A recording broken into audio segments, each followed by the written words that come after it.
ഇവരെ എന്തുകൊണ്ട് വിജയിപ്പിക്കണം?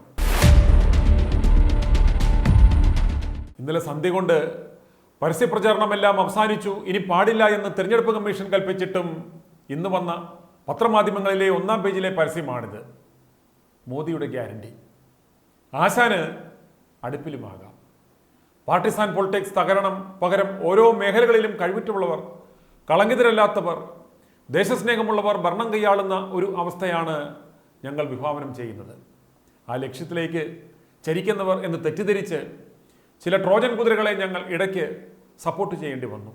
എന്നാൽ ഇവരുടെ ചെമ്പ് തെളിഞ്ഞപ്പോൾ, തനി നിറം മനസ്സിലാക്കിയപ്പോൾ അപ്പോൾ തന്നെ ഞങ്ങൾ ആ തെറ്റിദ്ധരുത്തി ഞങ്ങൾ മനസ്സിലാക്കിയ ആ സത്യം ജനങ്ങളെ ഇപ്പോഴും അറിയിച്ചു കൊണ്ടിരിക്കുന്നു. ആ ലക്ഷ്യത്തിലേക്കുള്ള ഞങ്ങളുടെ യാത്ര തുടരുക തന്നെ ചെയ്യും. ഇനി കാര്യത്തിലേക്ക് വരാം. ലോക്സഭാ ഇലക്ഷൻ എന്ന ആ യാഥാർത്ഥ്യത്തിന് ഇനി ഏതാനും മണിക്കൂറുകൾ മാത്രമേ അവശേഷിച്ചിട്ടുള്ളൂ. ഒരു ഐഡിയൽ സംവിധാനം ഉണ്ടാകുന്നതുവരെ തമ്മിൽ ഭേദമായിട്ടുള്ളവരെ തിരഞ്ഞെടുക്കുവാനുള്ള ഓപ്ഷൻ മാത്രമേ നമ്മുടെ മുന്നിലുള്ളൂ. എതിരാളികളെ പിടിച്ച് ജയിലിലിട്ട് അവരുടെ അക്കൗണ്ടുകൾ ഫ്രീസ് ചെയ്ത് കേന്ദ്ര ഏജൻസികളെ വെച്ച് വിരട്ടി ഇന്ത്യയിൽ BJP തെറുവാഴ്ച തുടരുകയാണ്. കേന്ദ്രത്തിൽ BJPയുടെ ഏകാധിപത്യം പ്രതിരോധിക്കുകയും ശക്തമായ ഒരു പ്രതിപക്ഷം ഉണ്ടാകേണ്ടുന്നതും രാജ്യത്തിൻ്റെ നിലനിൽപ്പിന് അത്യാവശ്യമാണ്. കേരളത്തിലെ ജനങ്ങൾക്ക് ഈ അവസാന നിമിഷം ചെയ്യുവാൻ കഴിയുന്നത് ഇവിടെയുള്ള 20 സീറ്റുകളും ഇന്ത്യ മുന്നണിക്ക് നൽകി അവരെ ശക്തിപ്പെടുത്തുക എന്നതാണ്. വ്യക്തിപരമായി കോൺഗ്രസിൻ്റെ പല സ്ഥാനാർത്ഥികളോടും ഞങ്ങൾക്ക് എതിർപ്പുണ്ട്. പക്ഷേ നിലവിലെ സാഹചര്യം ഇവരുടെ വിജയം ആവശ്യപ്പെടുന്നു. ഇനി പറയുന്ന സ്ഥാനാർത്ഥികൾ എന്തുകൊണ്ട് വിജയിക്കണം എന്നാണ് നമ്മളിനി ചർച്ച ചെയ്യുവാൻ പോകുന്നത്. ശശി തരൂർ. തരൂരിനെതിരായി ആരെയാണ് നൂലിൽ കെട്ടി ഇറക്കിയിരിക്കുന്നത്? രാജീവ് ചന്ദ്രശേഖറെ. കർണാടകയിൽ ചോദിച്ച പണം കൊടുത്ത് സീറ്റ് വാങ്ങി പദവികൾ പലപ്പോഴും കരസ്ഥമാക്കിയ രാജീവ് ചന്ദ്രശേഖർ എന്തുകൊണ്ടാണ് തിരുവനന്തപുരത്തേക്ക് ചാടി വീണത്? പോർട്ട് മുതലാളിയുടെ നോമിനിയായി. അദ്ദേഹം തെരഞ്ഞെടുപ്പിന് ചെലവഴിച്ച തുക പരിശോധിച്ചാൽ മാത്രം മതി അദ്ദേഹത്തിൻ്റെ സ്ഥാനാർത്ഥിത്വം നഷ്ടമാകും. തിരുവനന്തപുരം നിവാസികൾക്ക് കർണാടകയിൽ നിന്നും ഇറക്കുമതി ചെയ്ത ഒരാളെ വേണോ എന്ന് മാത്രം ആലോചിക്കുക. ശശി തരൂരിനെ പല കുൽസിത മാർഗങ്ങളിലൂടെയും വ്യാജ പ്രവചനങ്ങളിലൂടെയും തകർക്കുവാനുള്ള ബോധപൂർവമായ ശ്രമങ്ങൾ നടക്കുന്നുണ്ട്. അതുകൊണ്ട് തരൂർ ജയിക്കുക തന്നെ വേണം. കെ മുരളീധരൻ. ഇന്ത്യ മുഴുവനും ഉറ്റുനോക്കുന്ന ഒരു മണ്ഡലമാണ് തൃശ്ശൂർ. ഒന്ന് ജയിച്ചു കയറുവാൻ സുരേഷ് ഗോപി കിടന്ന് കാട്ടിക്കൂട്ടുന്ന കോപ്രായങ്ങൾ കണ്ട് ജനങ്ങൾ പോലും ചിരിക്കുകയാണ്. എന്തൊക്കെ വർഗീയ പരിപാടികളാണ് അതിനായി ചെയ്തു കൂട്ടിയത്. കാശുവാരി എറിഞ്ഞ് കോപ്രായങ്ങൾ കാട്ടി എന്തൊക്കെ പുകിലാണ് അദ്ദേഹം അവിടെ നടത്തിക്കൊണ്ടിരിക്കുന്നത്. എന്നാൽ കെ മുരളീധരൻ ഇതുവരെ വളരെ പക്വമായിയാണ് കാര്യങ്ങളെ സമീപിക്കുന്നത്. ഒന്നിനും ഒരു അമിതാവേശം കാണിക്കുന്നില്ല. സുരേഷ് ഗോപിയെ എങ്ങനെയും വിജയിപ്പിക്കുക എന്ന കൊട്ടേഷൻ ഏറ്റെടുത്ത ഒരു യൂട്യൂബർ ഇയാൾക്ക് വേണ്ടി മാത്രമാണ് പൊട്ടത്താപ്പ് സർവേ നടത്തി സുരേഷ് ഗോപിയാണ് ട്രെൻഡിങ് എന്ന് പറഞ്ഞത്. ജയിച്ചു കാണുവാൻ ആഗ്രഹിക്കുന്നവരുടെ പേര് പറഞ്ഞ് സുരേഷ് ഗോപിയുടെയും പേര് ആ ലിസ്റ്റിൽ കയറ്റി. ഒരു കാര്യം മാത്രം നിങ്ങൾ ഓർത്താൽ മതി. കരുവന്നൂർ കൊള്ളക്കാരെ അകത്താക്കും എന്ന് പറഞ്ഞ് പദയാത്ര നടത്തിയാണ് കേരളത്തിലെ തന്നെ ആദ്യത്തെ ഇലക്ഷൻ ക്യാമ്പയിൻ സുരേഷ് ഗോപി തുടങ്ങി വെച്ചത്. മോദിയും കഴിഞ്ഞ ദിവസം പറഞ്ഞിരുന്നു കരുവന്നൂർ കേസിൽ എല്ലാവരെയും അകത്താക്കുമെന്ന്. എന്തായി?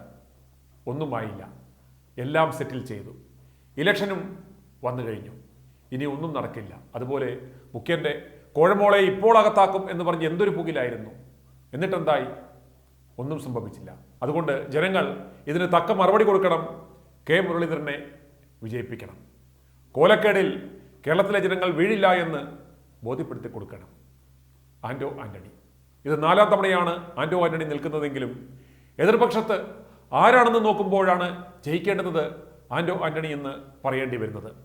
സത്തെടുത്ത കൊത്തായ കിഫ്ബി തട്ടിപ്പിന്റെ ഉപജ്ഞാതാവും കാലഹരണപ്പെട്ട ചിത്താന്തത്തിന്റെ ഉപജ്ഞാതാവുമായ തോമസ് ഐസക്കിന് കെട്ടിവെച്ച കാശ് പോലും കിട്ടരുത്. അതുപോലെ ലോക്സഭാ തെരഞ്ഞെടുപ്പിലെ മികച്ച കൊമേഡിയനുള്ള അവാർഡ് കൊടുക്കുവാൻ പറ്റുന്ന ആന്റണിയുടെ ചക്കൻ അനിലിനെയും അവൻ്റെ അപ്പൻ പറയുന്നത് പോലെ തോൽപ്പിക്കണം, ആന്റോയെ ജയിപ്പിക്കണം. അനിൽ വിജയിച്ചാൽ അതിൻ്റെ പിതൃത്വം ഏറ്റെടുക്കുവാൻ കുറുവാസന പാതിരിയും തയ്യാറായി ഇരിപ്പുണ്ട്. അതുപോലെ ഷാഫി പറമ്പിൽ. ഞങ്ങൾ പറഞ്ഞിരുന്നു, ഷാഫിയുടെ ക്യാമ്പയിൻ തുടങ്ങിയപ്പോൾ തന്നെ ആ വൈബ് കണ്ട് ഞങ്ങൾ പറഞ്ഞിരുന്നു ആദ്യ വിജയം ഉറപ്പിച്ച സ്ഥാനാർത്ഥി ഷാഫി പറമ്പിലാണെന്ന്. എന്നാൽ ഷാഫിയുടെ ആ വ്യക്തിപ്രഭാവത്തിൽ അസൂയ പൂണ്ടവർ വ്യാജ പ്രവചനങ്ങൾ പറഞ്ഞും ശൈലജയ്ക്കെതിരെ സൈബർ ആക്രമണം നടത്തി എന്ന ആരോപണങ്ങൾ ഉന്നയിച്ചും അദ്ദേഹത്തിൻ്റെ ആ പോസിറ്റീവ് വൈബ് തകർക്കുവാനുള്ള ശ്രമങ്ങളാണ് നടക്കുന്നത്. അത് മനസ്സിലാക്കി വടകരയിലെ ജനങ്ങൾ അദ്ദേഹത്തെ സഹായിക്കണം. കഴിവുള്ളവർ പാർലമെന്റിൽ എത്തട്ടെ. റിട്ടയർഡ് ടീച്ചർ ഇനി കൊട്ടൻ ചുക്കാതി തൈലവും തേച്ച് പോയി വീട്ടിലിരിക്കട്ടെ. അതുപോലെ മാവേലിക്കര മണ്ഡലത്തിലെ ഇടത് സ്ഥാനാർത്ഥി അരുൺകുമാർ, ഇദ്ദേഹത്തെ വിജയിപ്പിക്കണം. വളരെയേറെ കഴിവുള്ള ചെറുപ്പക്കാരനാണ്. CPI-കാരനാണെന്നുള്ള ഒറ്റക്കുറവ് മാത്രമേ അദ്ദേഹത്തിനുള്ളൂ. അതങ്ങ് ക്ഷമിക്കുക. മാവേലിക്കരയിലെ സ്ഥിരം കുറ്റി, അഴിമതി രാജാവ്, മുതിർന്ന തീവട്ടി കൊടിക്കുന്നിൽ സുരേഷിനെ ദയനീയമായ രീതിയിൽ ജനങ്ങൾ പരാജയപ്പെടുത്തണം. അരുൺകുമാർ ജയിച്ചാലും ഇന്ത്യ മുന്നണി സംഘത്തിനൊപ്പം നിൽക്കും. അതുപോലെ ചാലക്കുടി മണ്ഡലത്തിലെ ബെന്നി ബെഹനാൻ, ബെന്നിയെ തോൽപ്പിക്കുവാൻ വേണ്ടി മാത്രം സ്വന്തം സമുദായക്കാരനായ ഒരു ട്രോജൻ കുതിര, ഒരു ബിരിയാണി പാർട്ടി ഉണ്ടാക്കി ഇടതിൻ്റെ ബി ടീമായി പഴയ ചുരുക്ക് തീർക്കുവാൻ ഇറങ്ങിയിട്ടുണ്ട്. വോട്ട് മറിക്കുവാൻ ഭൂമിക്കള്ളൻ ബിഷപ്പിന്റെ നോമിനിയെയാണ് സ്ഥാനാർത്ഥിയായി നിർത്തിയിരിക്കുന്നത്. അതിനുള്ള മറുപടി ജനങ്ങൾ കൊടുക്കണം. ബെന്നി ബെഹനാനെ വിജയിപ്പിക്കണം. കൂടുതലൊന്നും പറയാനില്ല.